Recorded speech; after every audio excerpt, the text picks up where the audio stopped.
This is what I wanted, right? Get my mind blown.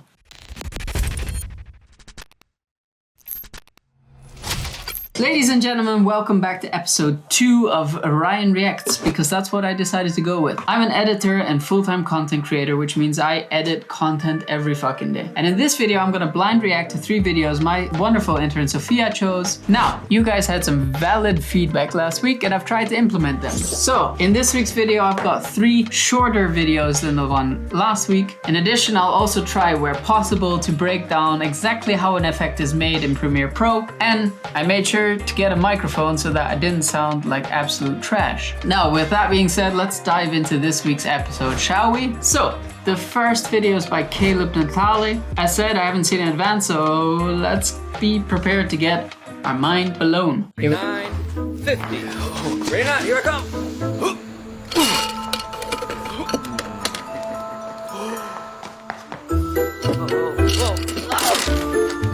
Better luck next time, little fella. Who you calling little?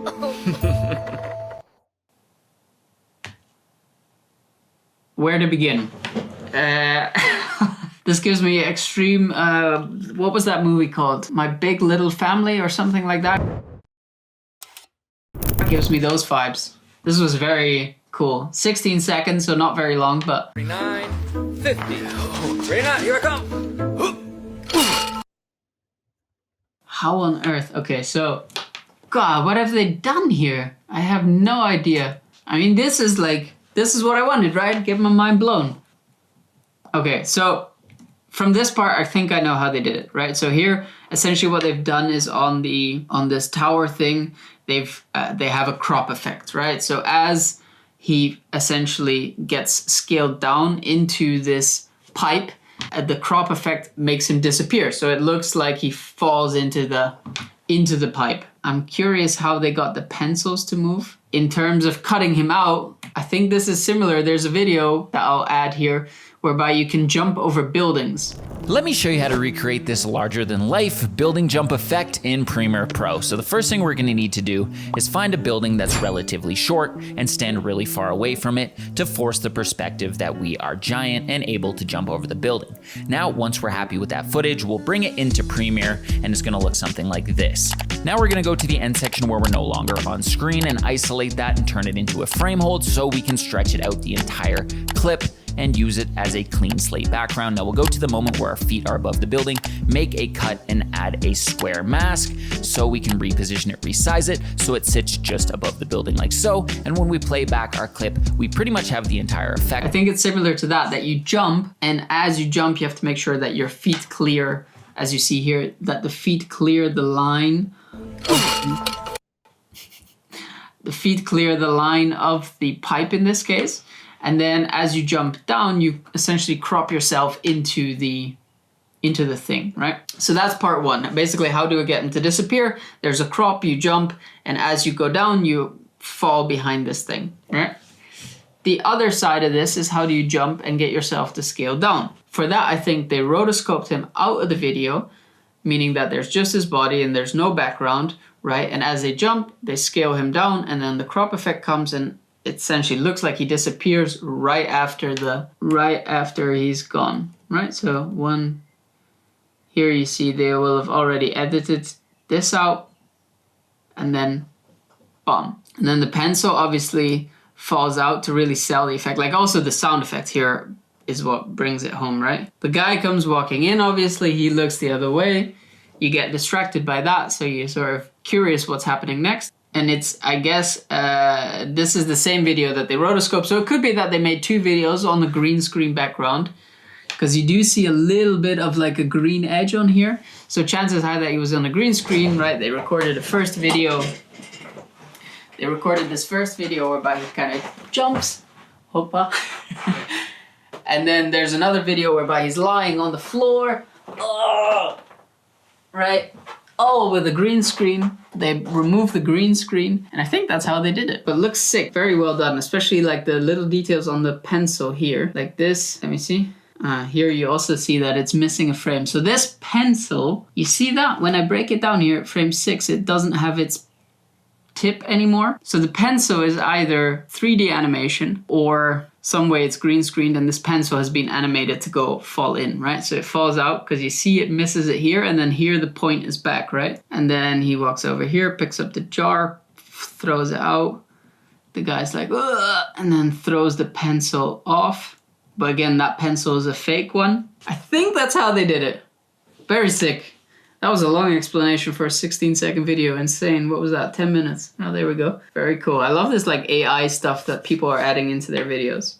Very cool. On to the next one. Oh, this is 1 minute 41, so it's already challenging me to try and keep it concise. Are you lost in a dream?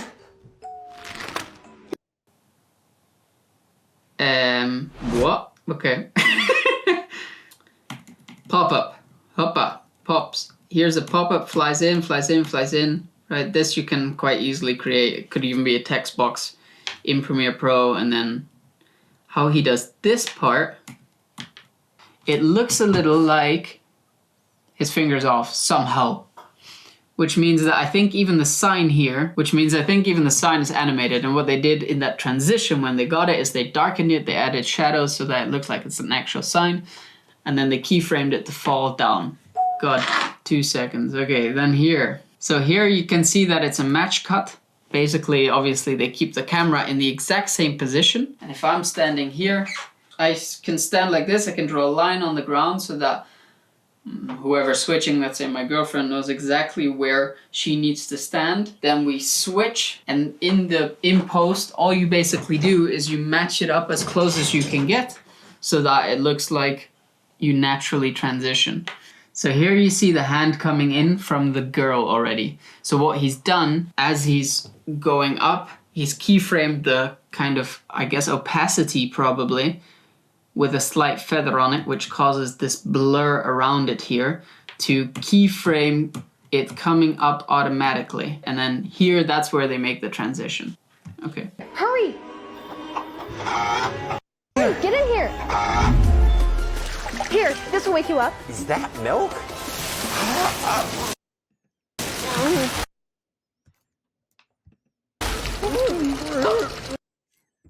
Fucking insane. How do people even think of this shit? So this first shot is obvious when they're pouring the milk. There's a guy that's standing here, probably on a ladder, that pours the milk down here on top of the dude, right? But then they go up a frame, and because they use the lighting from the sky, very smart, it now looks like this is an infinite zoom, right?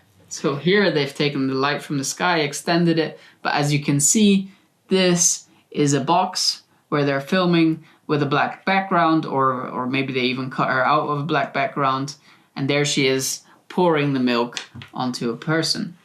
That part is even fake because it looks like, that's interesting. So this one's definitely real because you can tell by the way it splatters, but here it's fake.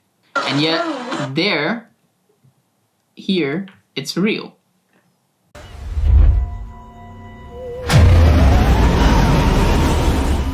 I'd like to thank you. Cut! Right.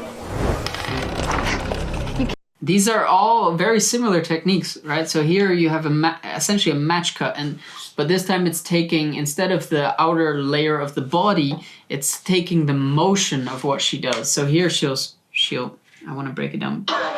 So here it takes the motion. You see the camera zooms in, she jumps, they add some sort of blur effect and already let the toll, the spinny thing, come in here, but also blurred, obviously. So they have the outline and they've matched it here, right? So not only do they match the motion, but obviously also the shape of the body, right? And then they're slowly transitioning to that one, and they use this part very smartly to project the green screen here so that the transition feels as natural as possible.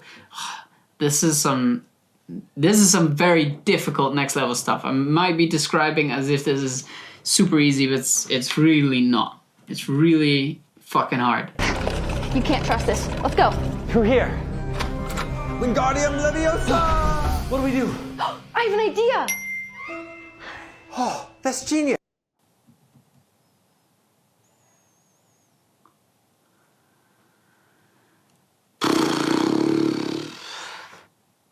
How the fuck do you do that? How? Is that fake? Could that be? Could it be an ad? Oh, could it be? Yeah, here, another match cut, perfect example, boom. How you do the light effect, I have no idea. If you know, please fucking explain it to me because I have no clue. Run, it's a chicken! It's fucking chicken. Wait, this isn't a dream. Wait, we're in a video. Which means we're in a fridge. Come on, go.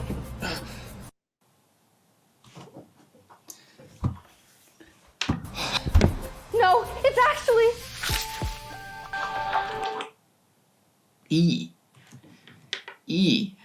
That was nasty.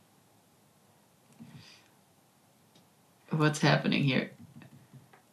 Yeah, so at this frame it transitions to the cake. They've had themselves printed on the cake, and that way they're able to make that cut. As you can see a little bit of glow here around the fingers. So the fingers are rotoscoped out, and as they come in, tear apart, and then that's when you take a still and you put it on a cake to get this effect. A piece of cake? Huh. Kind of tastes like chicken. Ah! It's damn chicken again.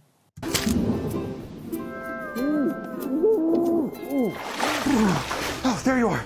Come on, we gotta go. No. Savannah? Oh, no. Whoa! Wait, Terry Crews is in your dream? You gotta get out of here! Go! Terry, no! I'm having chicken pot pie tonight! Go! Get out of here! Come on! Terry! Follow us! Come on! Over here! Let's go! Hurry! Hurry! I really love how they use the point of view angle as a means to tell the narrative that's going on, right? So they really drag you through it. And because of that, you feel like you're in there, you know, you're getting pulled through all of the scenes and it's super weird and crazy shit going on. And then you're back to the start, which will probably, if I'm not mistaken, create an infinite loop. So if we then from here go back to scene 1, yeah, you start at exactly the same point, which is very smart. Very difficult to do, but very smart. You can tell that these creators do this a lot, so they know what aspects keep you watching longer, and it's extreme and it's in your face, and a lot of weird shit is happening that you're constantly like, what the fuck's going on? And you can't help but keep watching to see how this develops. Yeah, it's not my personal favorite in terms of like style, but it's super unique and a lot of crazy shots in there that from which you can learn a lot on how to make it work for yourself. On to the final shot of today. Sophia said that this one is a little bit more cinematic compared to the other 3 videos. This one's by Jason Robertson, who I know a lot of his videos. He's an absolute legend. It's only 10 seconds long, but I imagine Jason won't disappoint. Okay, let's go.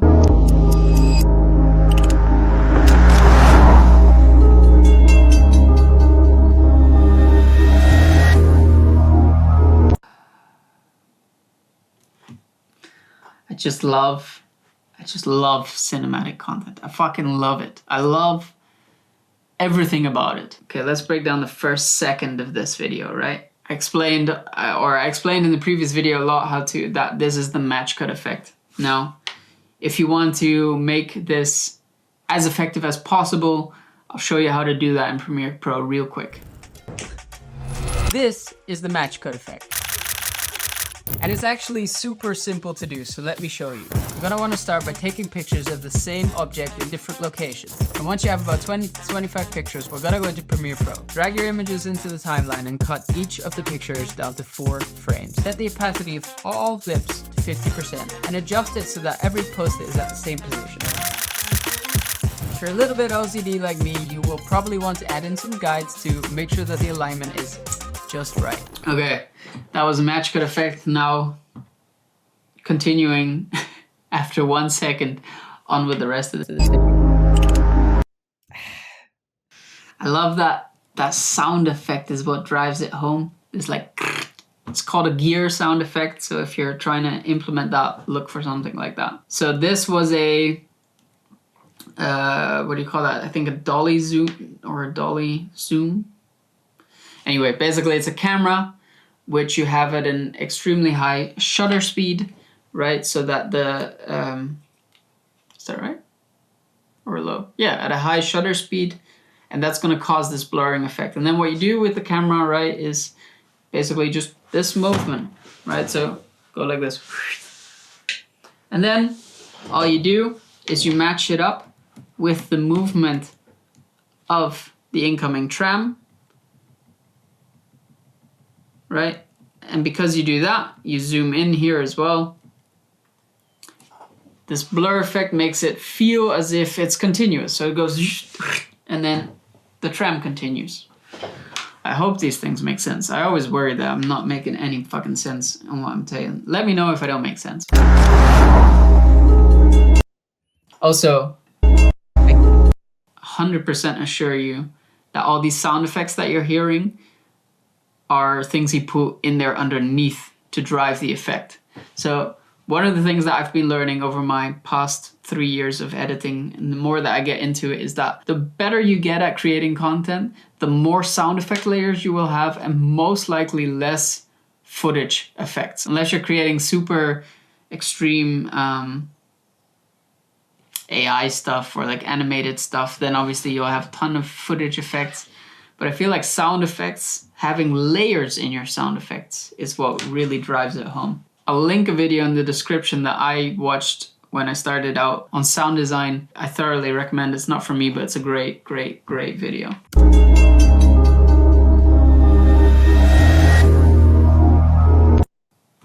Also, the color grading on this goes off, man.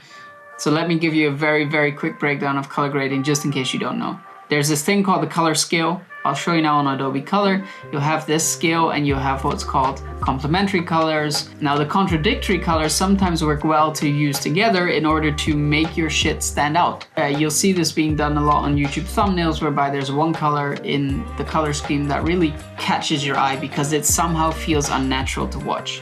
Now in cinematography, people will typically not do this, and they'll work with complementary colors. And orange and teal are often at the opposite sides of the spectrum, and therefore you'll see it used a ton in cinematography. And Jason Robertson, who's an absolute fucking legend at color grading, has done this here as well. So I think I watched in total 3 minutes of video, and somehow I still managed to talk for half an hour. I'm gonna obviously cut this down, but I'm really enjoying making these videos, guys. If you enjoyed this, please leave a like and a comment on what I can do to improve in the next one, what kind of videos you would like, and also leave a link to a video that you think I should react to, and maybe I'll add it into next week's video. Otherwise, I'll see ya in the next one.